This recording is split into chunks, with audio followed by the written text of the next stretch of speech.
అండి. అందరూ ఎలా ఉన్నారు? బాగున్నారా?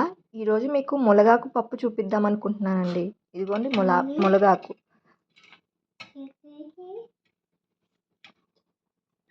మునగాకు, కందిపప్పు, చింతపండు, పసుపు, జీలకర్ర, ఎల్లిపాయ కారం. ఇది హోమ్మేడ్ ఎల్లిపాయ కారం అండి. ఎల్లిపాయ కారం వేసుకుంటే చాలా రుచిగా ఉంటుంది. మీ రుచికి సరిపోను వేసుకోండి కారము. కొంచెం స్పైసీ తినేవాళ్ళు ఎక్కువ వేసుకోండి.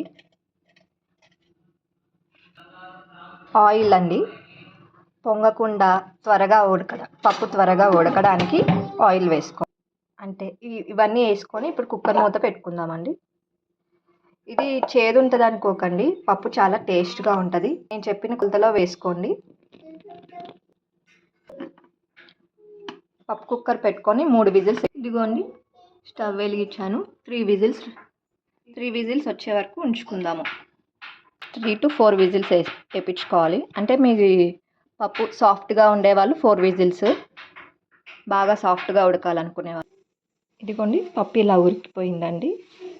ఇప్పుడు పోపు వేసుకుందాం. పప్పుని ఎంపుకొని సాల్ట్, రుచికి సరిపోను సాల్ట్ నేను 1.5 వేసుకుంటున్నానండి. మీరు మీ రుచికి సరిపోని వేసుకోండి. ఇట్లా ఎంపుకుందాం.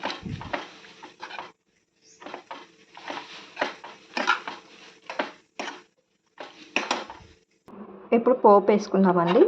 కట్ చేసుకున్న ఎల్లిపాయలు,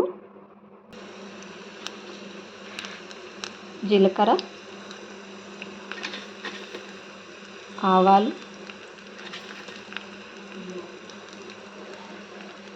పసుపు,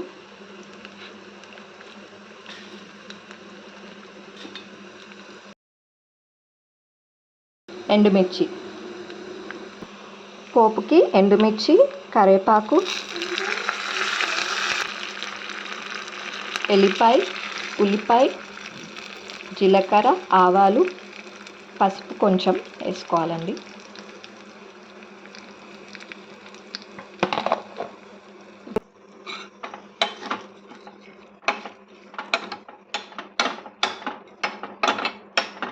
కొంచెం సాల్ట్ వేసుకుందామండి త్వరగా వేగడానికి.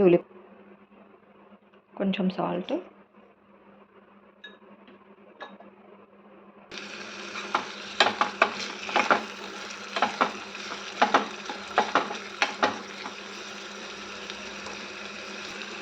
ఇంగువ.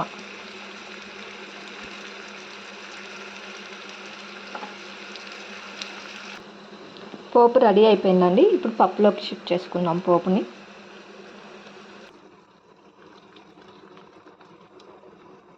ఇప్పుడు పప్పు వేసుకుంటున్నానండి పోపులో.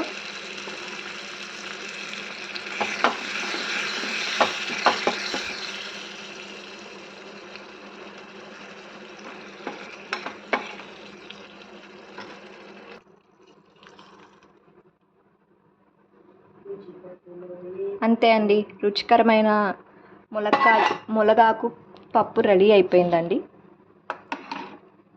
ఇది చాలా బలమైన ఆహారం అండి. చాలా ప్రోటీన్స్, విటమిన్స్ ఉన్నాయి.